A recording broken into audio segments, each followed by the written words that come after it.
They built walls around them. They shut every gate. They blocked food, medicine, water, everything needed to survive. For weeks, they watched as hunger grew, not as an accident, but as a result. They knew what would happen, and they let it happen. They said they were fighting terror, but the war they waged was against children, mothers, the sick, and the elderly. They used hunger as a weapon, not just once, but for months. They stopped aid trucks at borders. They delayed shipments. They restricted what could come in. They picked what people could eat. They decided who could live and who must starve. And when the world called it a crime, they created a new way to control the starving. They set up 4 points where food could be given out, not across Gaza, but in the south. They forced people to move, to risk their lives crossing dangerous zones, just to receive scraps of food.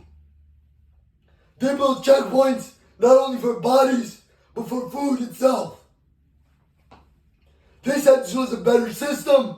Others called it a distraction from real aid, from real solutions, from real humanity.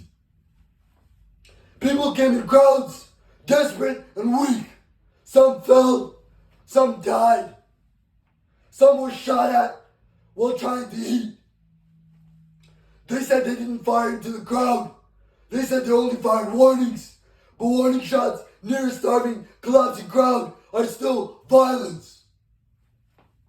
In the streets, families now dig through garbage for bits of bread.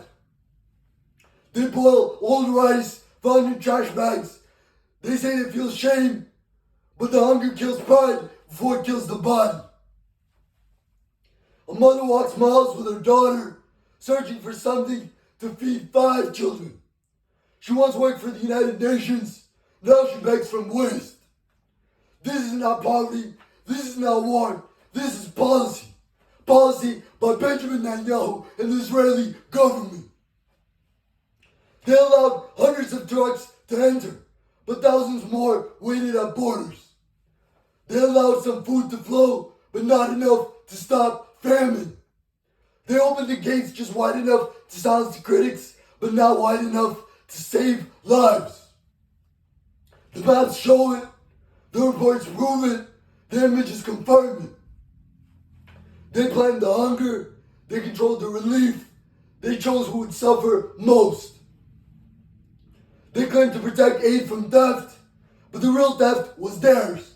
Stolen time, stolen health, stolen lives. They say they wanted peace, but peace doesn't come with bombs. Peace doesn't arrive in boxes guarded by guns. They move people like pawns. They push families from north to south. They destroyed homes, then told people to go. They made survival conditional, not on need, but on obedience. And all the while, the world talked, the world debated, the world sent statements, not food. Condemnation without action is complicity. Starving a population is a war crime. Blocking aid is a crime. Using food as leverage is a crime. These are not opinions, these are laws. They broke those laws. They bombed hospitals, schools, shelters. Then they said they brought aid. But you cannot bomb from above and save from below. The ground tells the truth. The bodies buried in the rubble tell the truth. The stomachs empty of food tell the truth. Then they thought they could bury the truth under rubble. They were wrong. The world sees, the world knows, and one day the world will judge. Until then, the hunger continues, the pain grows, the death spreads. But so does memory. Memory of what was done, memory of who did nothing. Let that memory be a warning. Let it be a reckoning. Let it be justice.